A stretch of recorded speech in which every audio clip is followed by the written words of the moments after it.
what's up guys? So today I wanted to talk about Prince of Thorns by Mark Lawrence. So this book begins with Prince Georg and his mother and brother riding in a carriage in the rain. And in that carriage ride they're attacked by forces of the Count Reynard, who basically brutalizes his mother, rapes her, kills her, and then also kills his younger brother, leaving him the only heir to the throne of Ancrath. That's how the book starts as far as the backstory of this prince.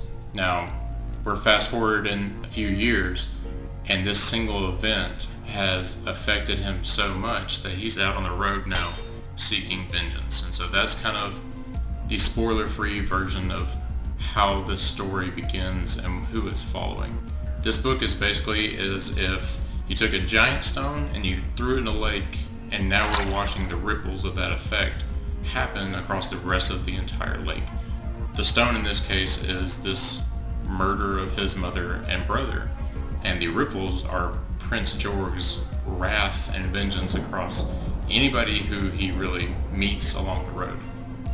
And so what I really liked about his character, even though he's not a likable character at all, is his determination, his will, the fact that he never backs down from anything makes him a very admirable character, and despite his very large flaws, very easy to root for. And so I really enjoyed this delving into his mind and going into a dark protagonist so deeply in first-person narrative, in tons of situations where just listening to his thoughts made me sick to my stomach. I actually had to put the book down.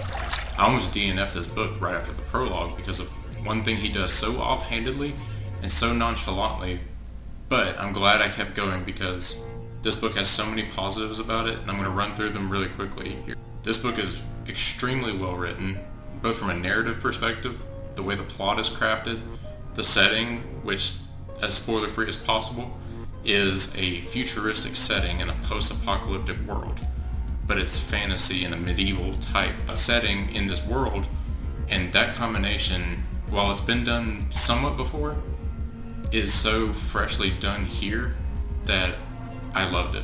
Another thing that I loved here was Mark Lawrence's prose. One thing that Mark Lawrence did really well here was made it extremely poetic and impactful without being flowery, and at the same time really keeping his page count very low. So page for page, this is one of the biggest impact novels I think I've read in the last year. Another thing that he does really, really well here is puts you into this kind of fever dream element. So when you're in so many scenes that are either fight scenes or they are confrontations, and you're in Prince Georg's head, it feels like you are half awake, half dreaming, but you still have a firm grasp of what's going on. It's just extremely ethereal and also visceral at the same time. It's just something I've never really seen before.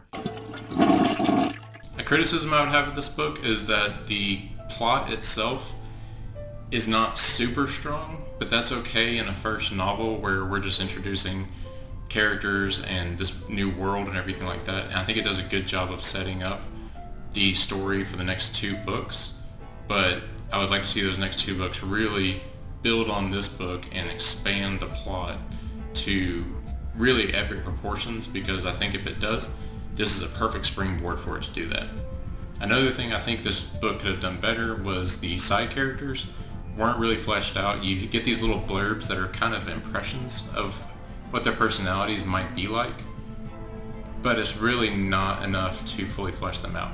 That may have been intentional so that you would fill in who they were in your mind, and that I could see where that would work, but at the same time, anytime you may lose a brother or two from this band of brothers that he has, the impact of losing them doesn't feel as much because you don't really know who they are. So it's a positive and a negative for the story, I think, and I think he's able to get away with it in this book, but going forward in the second and third book, if that's going to continue, then that'll be a real knock on the series for me. So overall, I give this book a 4.25 out of 5. I hope that the next two books are as good or better than this one, and I really recommend it to anyone who likes either grimdark or is looking for a bit of a dark protagonist to follow, or just wants a really quick book that is just a ride from beginning to end. So let me know what you think. Thanks for watching, and give a like and subscribe before you go, and we'll see you next time.